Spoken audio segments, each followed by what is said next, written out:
No, one second. Tol Disha Walawan ji. Tol Disha Walawan ji. மாண்புமிகு அவைத்தலைவருக்கு வணக்கம். Yes, sir. இந்த வக்ஃப் திருத்தச் சட்ட மசோதாவை முற்றாக நான் எதிர்க்கிறேன். இது இஸ்லாமியர்களுக்கு மட்டுமல்ல, ஒட்டுமொத்த தேசத்திற்கே எதிரானது, தேச ஒற்றுமைக்கும் ஒருமைப்பாட்டுக்கும் எதிரானது, அரசமைப்பு சட்டத்திற்கு எதிரானது. ஆகவே இந்த சட்டத்தை விடுதலை சிறுத்தைகள் கட்சியின் சார்பில் மிக வன்மையாக எதிர்க்கிறேன். இந்த சட்ட மசோதா இஸ்லாமியர்களுக்கான சொத்துக்களை முற்றாக அபகரிப்பதற்கான ஒரு சதி முயற்சியாகவே தெரிகிறது.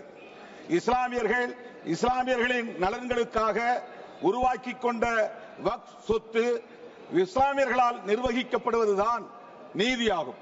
ஆனால் அதற்கென உருவாக்கப்பட்டிருக்கிற நிர்வாக குழுவில் இஸ்லாமியர் அல்லாதவர்களை வாரியத்தில் 11 பேரில் 7 பேரையும், சென்ட்ரல் கவுன்சில் என்கிற அகில இந்திய அளவிலான அவையில் 22 பேரில் 12 பேரையும் நியமித்துக் கொள்வதற்கான வாய்ப்பை இந்த சட்ட மசோதா வழங்குகிறது.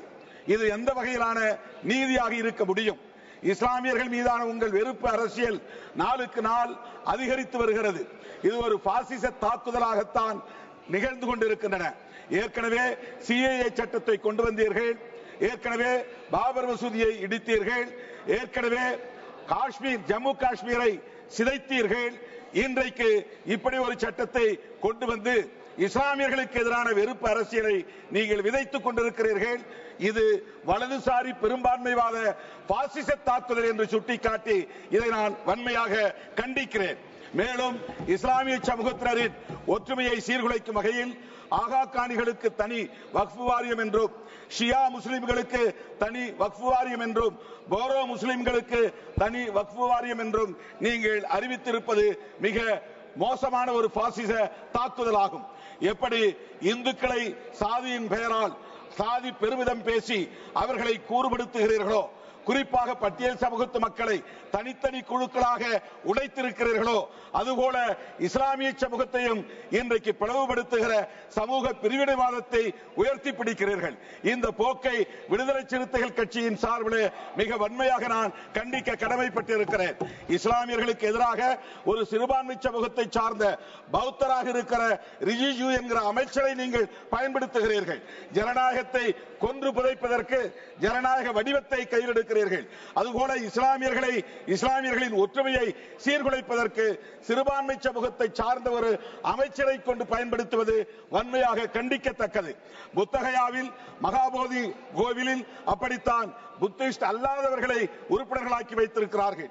அதை எடுக்க சொல்லி பிக்குகள் தொடர்ந்து போராட்டம் நடத்திக் கொண்டிருக்கிறார்கள். ஆனால் இந்த அரசு அதை கண்டும் காணாமல் வேடிக்கை பார்த்து வருகிறது.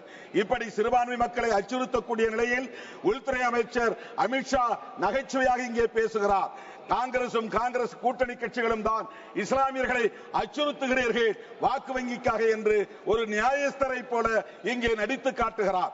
இந்த போக்கை விடுதலை சிறுத்தைகள் கட்சி மிக வன்மையாக கண்டிக்கிறது. சாவர்கரின் கனவை நனவாக்குவதற்காக சாவர்கரின் தொண்டர்களாக இருக்கிற இன்றைய ஆட்சியாளர்கள் இஸ்லாமியர்களை சீர்குலைக்கிற, கிறிஸ்தவர்களை நசுக்குகிற, பௌத்தர்களை, சமணர்களை, சீக்கியர்களை அச்சுறுத்துகிற வகையில் இந்த ஆட்சியை நடத்தி கொண்டிருக்கிறார்கள்.